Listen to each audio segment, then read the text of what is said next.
So, most would agree that the return of the Main Street Electrical Parade has been a success. Response has been great, crowds have been great.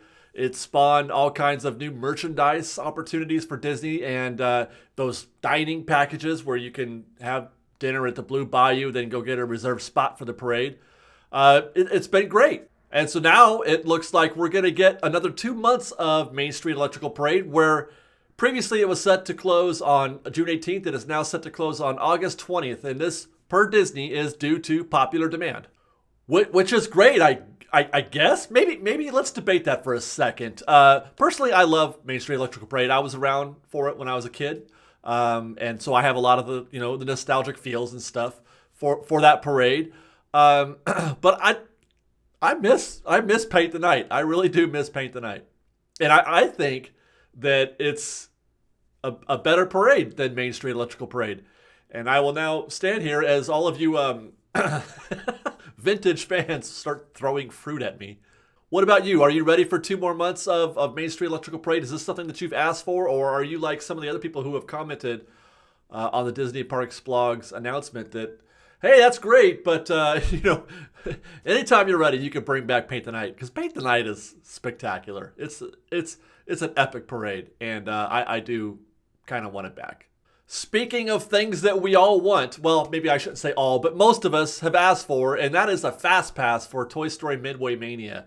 That is one. No matter when you go, it's kind of like Space Mountain, but Space Mountain has a fast pass. But no matter when you go to Toy Story Midway Mania, if you're not getting there right at when it opens, or right after it closed, or it broke down, or something like that, it's 45 minutes to an hour every single time, no matter what.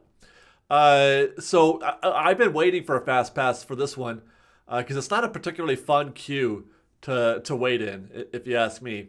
And so we got one. We've been showing you the progress of the fast pass stations over the day, last few weeks, and they're ready to go. It's going to start tomorrow. It's going to start Thursday the 6th. It will be our first opportunity to get a fast pass for Toy Story, and that's pretty exciting. But more importantly is the news that has come along with this. I don't know if it's news or if it's a rumor. I'm not sure if Disney has officially said one way or the other yet. This is per the article that I read, that when Max Pass rolls out, the two systems are going to be combined. Disneyland and DC are going to be combined into one Fast Pass database, which means you can't you can't have a Fast Pass concurrently in the same hour for both parks.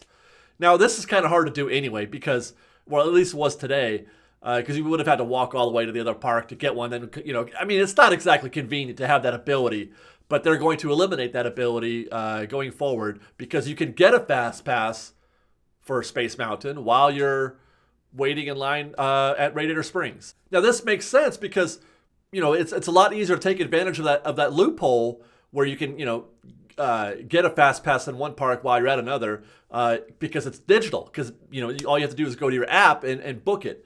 But is this really a loophole at all? I question this because they're charging us. These are two separate parks, two entirely different entities, and we're being charged an admission fee for each. So these parks are separate. They are different.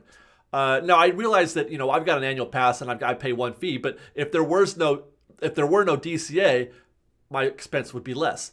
Likewise, if you've got a park hopper, it's a discount. You're getting a discount. You're bundling the two, but there's still, half of that fee that you're paying is going to Disneyland. Half of that fee is going to DCA. And by the way, accounting books, that's exactly how they read it.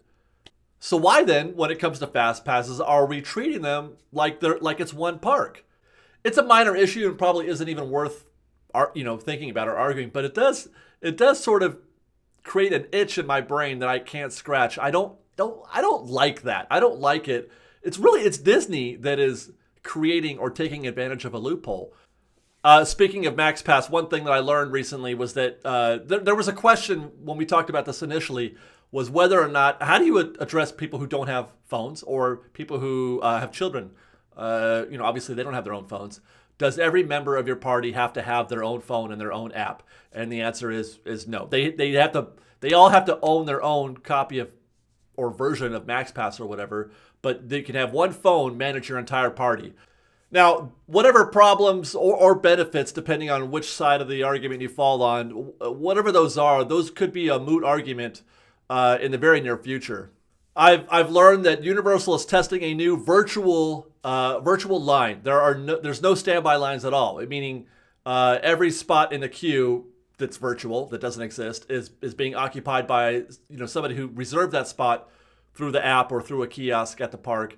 They're testing it on the Race Through New York attraction. I think it's in Florida, and they're also testing it at their new Volcano Bay water park, I think it's called. This is an interesting development, and of course Disney is aware, and they're also testing this. They're testing it at Blizzard Beach and Typhoon Lagoon for certain attractions. I don't know if they're doing it now or if it's planned in the future, but the idea of this is to eliminate standing in line, waiting in line altogether.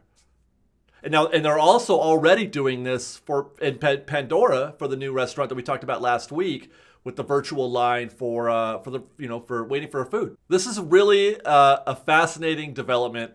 No waiting for food I can totally get behind, because it's just that's not fun. Nobody wants to do that. Food gets cold, etc., etc. But I'm not sure how I feel about the idea of not waiting in a queue for an attraction. It's a no-brainer for parks like Universal or Six Flags or maybe even Knott's, who they don't put a lot of investment in their queues. They don't put a lot of investment in their theming. They don't really care about that so much. So their job is to get you in and out of an attraction as quickly as possible. But obviously, part of the experience when going to Disneyland is enjoying that immersive environment that you're being presented, and part of that happens to you while you wait. Waiting in a queue for an attraction is part of the Disneyland experience. I love the queue at Indiana Jones. I love the queue at Big Thunder. I love the queue at Splash Mountain. By the way, all of these designed by Tony Baxter. Please come out of retirement whenever you feel the need. All of these, I love these queues. But then I don't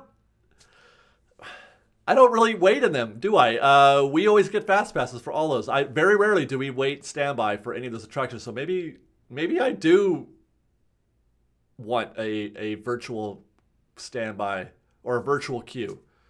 But here's where it really gets complicated for me. If Disney does pursue the virtual line, would they still build fully themed queues for you to walk through?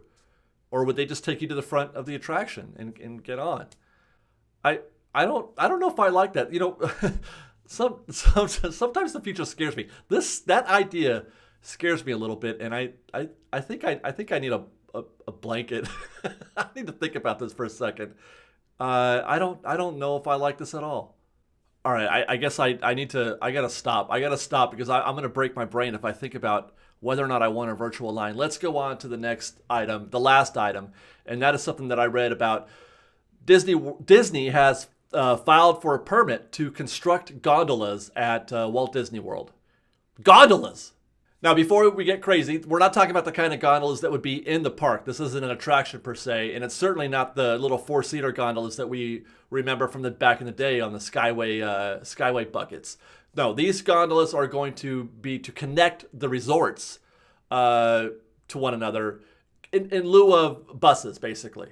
They figure the gondolas will handle a couple thousand guests per hour. I'm not sure how that compares to a bus, but it seems at least competitive. And obviously it's better for the environment, and it's way, way, way more cool than than a janky bus. All right. The only problem is that I'm afraid of heights. And the idea of taking these gondolas scares me. In fact, I think I need my blanket again. But fears notwithstanding, what do you guys think? Are you ready for? That seems like a no-brainer, right?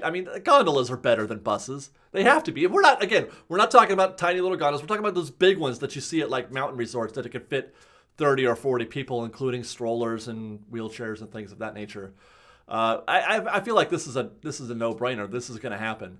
And it would be probably pretty cool, I bet.